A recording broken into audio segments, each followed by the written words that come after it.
हाँ, इतने सारे लैंग्वेजेस है, इतने सारे लाइफस्टाइल है हमारा, जो बिलीफ सिस्टम है, ये सारा जो कोर एक ही होता है। तो दूसरा जगह अच्छे से उनका भाषा मतलब उस समय का जो रेफरेंस नहीं था हमको, मतलब कैसे कुछ पेंटिंग जो पुराने ज़माने में जो हिस्टोरिकल फिल्म, मिथोलॉजिकल फिल्म जो ऐसा करने का वक्त, तो मोस्टली उनको पेंटिंग्स जो उसमें राजा महाराजा का पेंट, मतलब ये कहानी के पीछे 3 साल से हूँ मैं, तो वही जर्नी में हूँ। मतलब बहुत ज़्यादा मेरे बारे में बात नहीं किया, मेरा वाइफ के बारे में, मेरे बच्चे के बारे में बात नहीं किया, ज़्यादा ये इनके बारे में बात की है, जो घर में जो कैरेक्टर है इनके बारे में डिस्कशन किया है, बात की है, नहीं बन सकते।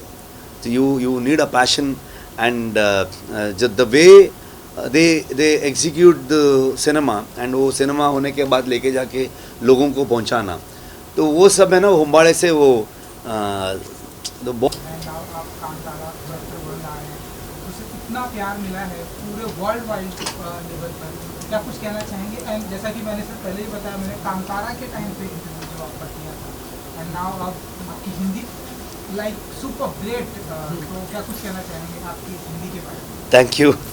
मतलब पहले सबको थैंक यू कहना चाहता हूँ, क्योंकि एक हमारा गांव का एक कहानी को हम सिनेमा का रूप में लेके आए हैं, एंड आप लोग दुनिया भर लेके गए हैं। एंड भाषा के बारे में डेफिनेटली मैं सोच तो पूरा कन्नड़ा में ही करता हूँ तो ठीक है, लेकिन ज़्यादा इंटरव्यू करके थोड़ा डेवलप हो गया। ऐसे हर लैंग्वेज को सीखने का बहुत इंटरेस्ट एंड बहुत खुश होता है अगर लैंग्वेज आया, क्योंकि अगर एक जगह जाके बात करते हैं वो लैंग्वेज को थोड़ा डिसरेस्पेक्ट होना नहीं चाहिए, तो ज़्यादा वो प्रयास करता हूँ। कुछ जगह वो क्या होता है ना, थोड़ा बैकफायर भी हो जाता है क्योंकि अगर उधर ये भाषा में बात की है, इधर ये भाषा में बात नहीं की है करके, ऐसा भी हो सकता है। लेकिन I am a proud Kannadiga, and Kannada इतना प्यार करता हूँ मैं, क्योंकि मेरा सोच सब पूरा कन्नड़ा में ही होता है।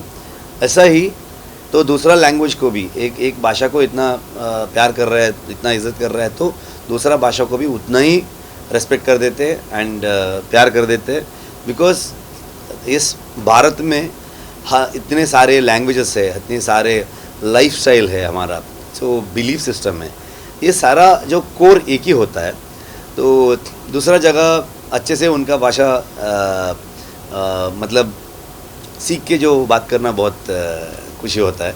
तो आगे ऐसा ही ट्राई करके जाता हूँ मैं। दूसरा जो कितना भाषा नहीं आता है मुझे, वो भी मैं एफर्ट डाल के ही जाता हूँ।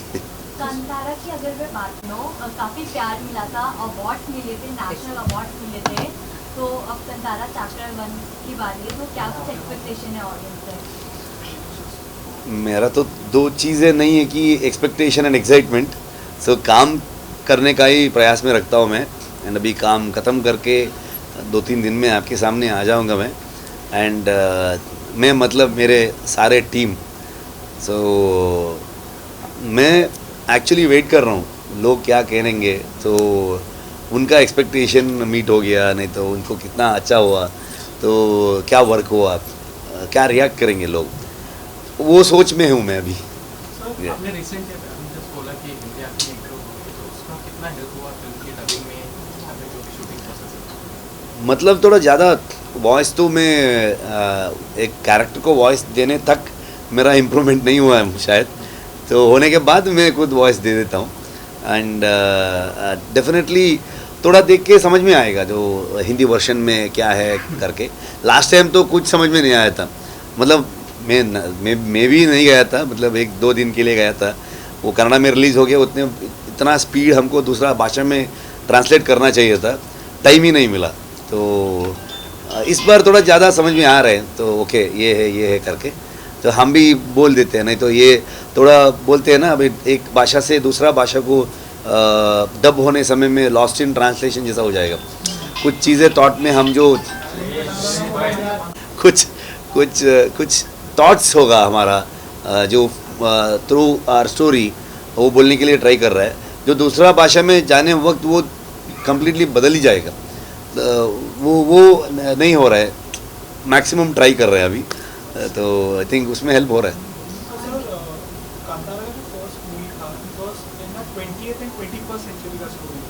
now chapter 1 is set in 4th and 5th century. So we got to know that you went through all the historians and professors के साथ भी आपने काम किया for the story. So we would like to know little bit about the story, like what it is all about, क्योंकि this is a prequel not a sequel. ज़्यादा story की कहानी के बारे में ज़्यादा बात नहीं कर सकता हूँ मैं, तो लेकिन जो क्या है ना, जो समय का जो रेफरेंस नहीं था हमको, मतलब कैसे कुछ पेंटिंग जो पुराने ज़माने में जो हिस्टोरिकल फिल्म, मैथोलॉजिकल फिल्म जो ऐसा करने का वक्त, तो मोस्टली उनको पेंटिंग्स जो उसमें राजा महाराजा का पेंटिंग्स हो वो देख के थोड़ा रेफरेंस था, एंड प्लेस थिएटर में जो ड्रामास थे उस समय का तो कुछ रेफरेंस होगा, एंड मैक्सिमम पूरा जो नॉवेल्स में जो हिस्ट्री में जो लिखा है उसको पढ़ के रिक्रिएट करना चाहिए था. सो इस बार हमको ज़्यादा उसका उधर का जो राजा महाराजाओं का एंड ट्राइब्स का उसके बारे में कितना ये लोग जो रिसर्च में जो हेल्प हुआ है उतना ही मिला है, तो इसलिए ज़्यादा हम बुक्स रेफ़र किए हैं एंड ज़्यादा ऐसे जो उसके बारे में पढ़ा है एंड उनसे मिलके और इन्फॉर्मेशन लिया है. डेफिनेटली वो पूरा वही बताते हैं बोल नहीं सकते, क्योंकि वो कहानी में कुछ लेयर्स में वो हेल्प होगा, जो स्क्रीन प्ले का लेयर्स में हेल्प होगा, तो वो थॉट में देखना चाहिए.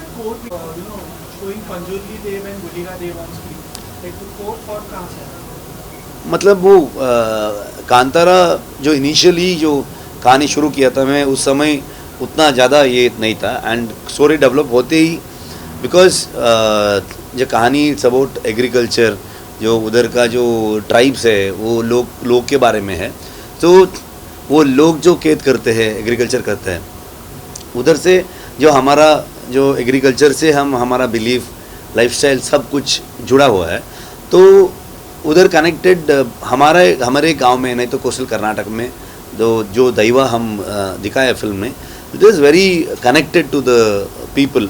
उधर जो लोग हैं उन लोगों को बहुत कनेक्टेड है, सो इसलिए वो आ गया. इंटेंशनली नहीं आया था, मतलब इंटेंशनली वो यही लेके आना है वैसा नहीं था. कहानी में वो ऐसा बैठा है. तो डायरेक्टर और एक्टर के तौर पर सबसे ज़्यादा मुश्किल आपके लिए क्या था? पहले फिल्म के रिदम को बनाए रखना या फिर कुछ अलग करके इस फिल्म के जरिए लोगों को चौंका देना? मतलब ये कहानी क्या डिमांड करेगा उतना ही कर सकता हूँ मैं, तो वही करता हूँ हर बार. ये कहानी को क्या क्या करना चाहिए, तो as a writer, as a director, as an actor, so वही सोच में हम एग्जीक्यूट कर देते हैं. एंड जो डिफरेंसेस, मतलब ये कहानी के पीछे 3 साल से हूँ मैं, तो वही जर्नी में हूँ. मतलब बहुत ज़्यादा मेरे बारे में बात नहीं किया, मेरा वाइफ के बारे में, मेरे बच्चे के बारे में बात नहीं किया, ज़्यादा ये इनके बारे में बात की है, जो घर में जो कैरेक्टर है इनके बारे में डिस्कशन किया है, बात की है. सो आई थिंक तो बहुत ज़्यादा डिफरेंसेस नहीं होगा मुझे. डायरेक्शन और एक्टिंग एक फ्लो है जो साथ में करके जा रहे हैं. Think I feel it is easy to direct करके एक्ट करके जाने का. नहीं तो वो क्या है ना, किसी और डायरेक्ट करेंगे तो वो एक्सप्लेन करेंगे, तो मुझे आधा 50% उधर ही कट हो जाएगा शायद. नहीं तो कुछ बार कभी 100% ट्रांसफ़र हो जाएगा, तो we can achieve the character जो डायरेक्टर का विजन से. तो ये थोड़ा मुझे ही ऐसा इट्स लाइक इधर लेके इधर डालने का, तो है जॉब तो उधर ही है. एंड उसमें मेरा पूरा टीम का कंट्रीब्यूशन बहुत बड़ा है, specially my DOP. He has contributed lot. I always tell my team he will become one of the biggest DOP in Indian cinema करके. उतना बहुत अच्छा विजुअल्स एंड उसका जो लाइटिंग सेंस, एस्थेटिकल सेंस, जो फ्रेमिंग, जो कैमरा मूवमेंट्स हो, जो नए टेक्नोलॉजी को यूज़ करना, वो बहुत बड़ा टीम है. एंड स्पेशली माय को writers, my designers, my wife and को आर्टिस्ट, प्रोड्यूसर. सो प्रोड्यूसर का बहुत सपोर्ट था हमको. तो नॉर्मली क्या होता है ना, अभी पैसा डालने वाले प्रोड्यूसर नहीं बन सकते. तो you need a passion and the way they execute the cinema, and वो सिनेमा होने के बाद लेके जाके लोगों को पहुंचाना, तो वो सब है ना, होम्बाड़े से वो तो बहुत अच्छा हमको सीखने के लिए मिलता है. So I am so happy. Kantara को वो लोग प्रोड्यूसर्स है, they are the right producers for Kantara. And ऐसा तो सारे टीम का बहुत बड़ा कंट्रीब्यूशन है. सो कांतारा का क्लाइमैक्स आज भी लोग वो क्या कांतारा चैप्टर 1 में भी हमें रोंग पे खड़े कर देने वाली ऐसी कोई फीलिंग आ सकती है? वो बोल के कैसे मैं आपको समझा दूँ, मतलब आप फीलिंग से समझाइए। नहीं, मतलब आप देख लीजिए, फिल्म में देख लीजिए, देख लीजिए आप। आई थिंक होगा climax. क्लाइमेक्स हो When you spend so much of time creating, writing, you know, in one project, आप अपना पूरा समय दे देते हैं. You learn, you unlearn, and then you learn again. Yeah. बहुत अलग तरीके से कई चीजें. If I have to ask you, what is that one thing you learn, unlearn, and सब कुछ, एवरीथिंग, मतलब this is very new to me. मतलब ये पूरा वर्ड जो कांतारा का वर्ड है, मैं कभी ऐसा बड़ा सेट पे नहीं गया था, काम भी नहीं किया था। It's very fresh, it is like my first film, जो पहली बार फिल्म कर रहा हूँ।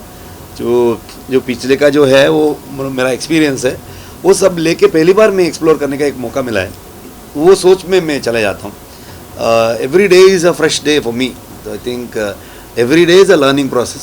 Every technician, every artist is a teachers. मतलब किसी से भी कुछ मिलेगा सीखने के लिए। So वो सोच में मैं अप्रोच करता हूँ। So, sir, during the film, you have been associated with Transformers for years. So many times when mythology films आती है, तो many times producer and actors say कि there was a divine hand during the film. So इन 5 साल के दौरान, did you ever felt the presence of, you know, जो story बताई आपने पंजुली देवी और गुलिका देवी, did you ever felt that presence during the मतलब set? वो क्या है ना, तो वो सब हमारा फीलिंग है। तो अंदर का जो फील है, इमोशंस है, वो उधर ही रखना चाहिए। ज़्यादा उसके बारे में बात किया है ना, वो उतना अच्छा नहीं लगेगा मुझे। तो वो जो एक्सपीरियंस के रूप में अंदर ही रखने का मन करता हूँ मैं। तो आई थिंक वो ब्लेसिंग तो है, नहीं तो इतना मुश्किल दिन था, इतना hard days and hard seasons, every day it's challenging. तो वो हम ख़त्म करके आज आपके सामने आ सक रहे कि वो कुछ आशीर्वाद चाहिए हमको, नहीं तो कुछ भी हो सकता है। डेफिनेटली वो आशीर्वाद था, वो तो मानता हूँ। Presence थी उनकी।